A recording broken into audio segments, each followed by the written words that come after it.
మిర్చి ధరలు మొత్తం పతనం అయిపోయినాయి కాబట్టి దీని గురించి మనం కొంచెం మాట్లాడాల్సి వస్తుంది.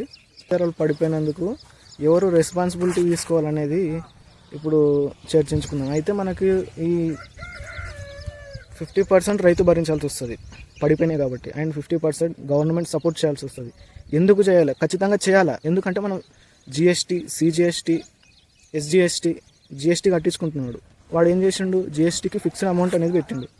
మరి మనం పండించిన పంటకి ఫిక్స్డ్ అమౌంట్ అనేది ఎందుకు లేదు? ప్రభుత్వానికి నాకు సూటి ప్రశ్న.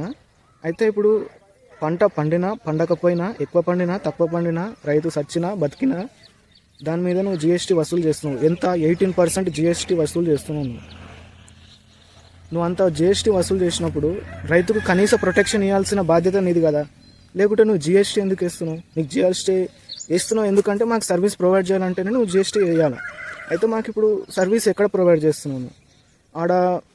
ఆడ ఏది మన గంజిలో కానీ మన మార్కెట్లో కానీ సర్వీస్ ప్రొవైడ్ చేస్తున్నామంటే ఆడ తరుగుదల తీసేస్తున్నారు. అదే సమస్య. తర్వాత కమిషను, మధ్యలో దళారులు, వీళ్ళందరినీ ఎందుకు నిర్మూలిస్తలేవు నువ్వు? జిఎస్టీ అయితే తీస్తున్నావు. జిఎస్టీ తీసుకొని ఎక్కడ పంపిస్తున్నావు?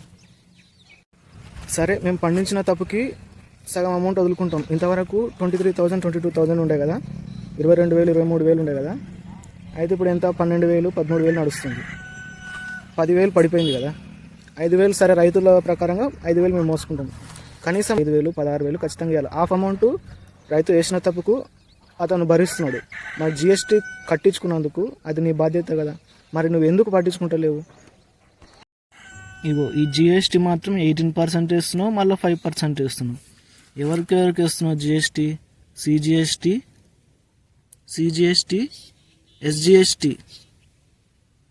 అయితే 18%లో నాకు ఎంత కట్ అయింది? 3,493 రూపాయలు నేను ఖర్చు పెడితే దానికి నువ్వు 628 రూపాయలు ట్యాక్స్ వేసినావు. అంటే నాకు ఎక్స్ట్రా ఇచ్చినావు. పైన అది కాదని మళ్ళీ కింద 5% జిఎస్టీ ఇదో దానికి మళ్ళా. అయితే ఈ రైతులు 2 నెలల నుంచి వాపోతుంటే కూడా 2 నెలల నుంచి అయినా సరే కేంద్ర ప్రభుత్వం కానీ రాష్ట్ర ప్రభుత్వం కానీ ఇంతవరకు ఎటువంటి చర్యలు తీసుకుని కనీసం మార్కెట్కి వచ్చి ఏంది పరిస్థితి అన్న కనుక్కున్న నాదుడు కూడా లేడు. మరి ఎందుకు నువ్వు జిఎస్టీ వసూలు చేస్తున్నావు? మాకు నువ్వేం సర్వీస్ ప్రొవైడ్ చేస్తున్నావు? మాకు కావాల్సింది అన్ని ఫ్రీ పథకాలు అవన్నీ ఏం అవసరం లేదు మాకు.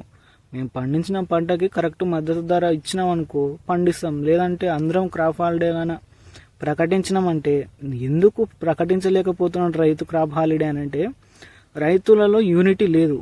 చాలామంది రైతులు ఉన్నారు కాబట్టి ఎవరికి యూనిటీ లేదు. ఇంకోటి, యూనిటీ ఉందామనుకున్నా తన అవసరాలు అటువంటివి, అవసరాలు లొంగదీస్తున్నాయి ఆ రైతుని.